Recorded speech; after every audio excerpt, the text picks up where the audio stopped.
Anyway, so this here is whenever we have an event, there will be a person here and there will be a series of events which are basically battles. So at this part of the year is the Orvel Foundation Day. As I already mentioned, there's lots of uh, events going on, and what it does is basically you have a series of dungeons, so-called dungeons. It's just basically a series of battles, and when you win them, you get different rewards. Pretty straightforward. So there's a bit of story with the events as well. So uh, I do recommend it. I absolutely recommend playing the events because you can never lose on free stuff. And um, and also if you actually care about the game, if you care about story, you should enjoy it. Sometimes there is a more elaborate story to an event, sometimes there isn't, but still it is very useful. So basically you have series of battles, and when you pass the first battle, the next one will unlock, and so on and so forth till the end.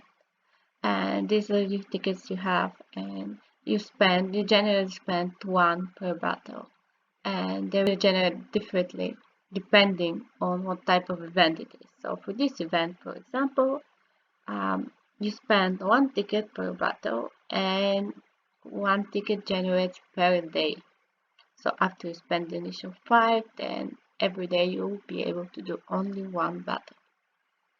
Yeah, unfortunately, even this battle is too strong for us at the moment, so I'm not going to go into depth. So here at the message exchange post, um, it's called differently depending on the event. It doesn't really matter. It's things you get from the battles. Here you can exchange them for different types of rewards, which are pretty cool this time. I really hope that we'll be able to do at least those two before the event ends, because it will help us progress in the game. Ideally this one, so but still. Um, anyways, so here this one is the Forge. Probably the most hated place in the game, I would say, mostly because Gear Awakening. And you'll find out soon enough why, because of RNG and percentages, and sometimes it just your heart hurts when it fails for the 100th time. But still, we'll have a different video speaking about armor and how to enhance equipment and everything like that. So for now, you just need to know that it's there. So yeah, we have different options here, which are awakening gear, option enhancement, reforge equipment, and enchant.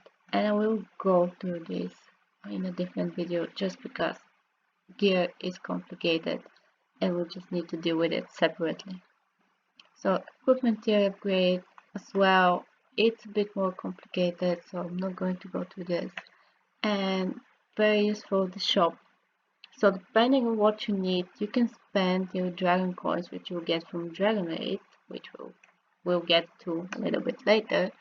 But just to get you an idea of what's going on, you get coins for raiding, and then these coins you can spend for whatever you need basically. And this here especially is important because they help you get an NPC hero, which are not gotten in the usual way.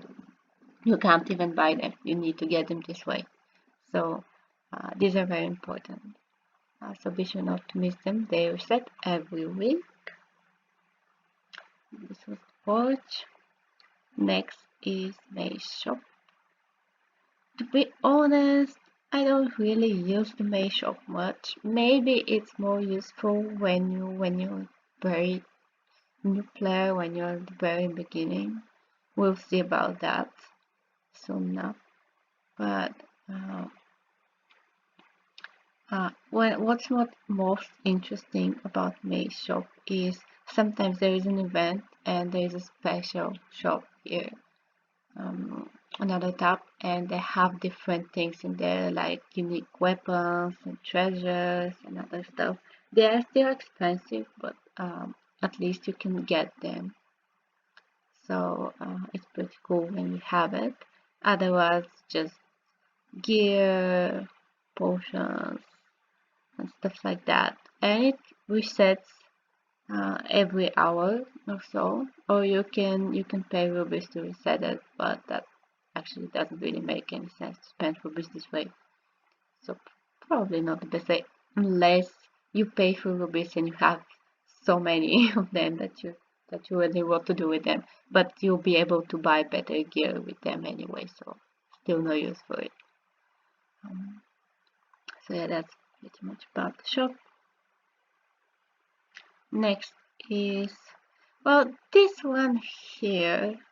I'll go through it very quickly, but essentially it's a new thing when instead of waiting for events to get certain things which you need, like materials and stuff, you can pay rubies to enter and to get them, which is again, unless you pay for your rubies and you have a lot of them, I don't really see much use of this, especially if you're free to play player like me. It's a no-go area basically.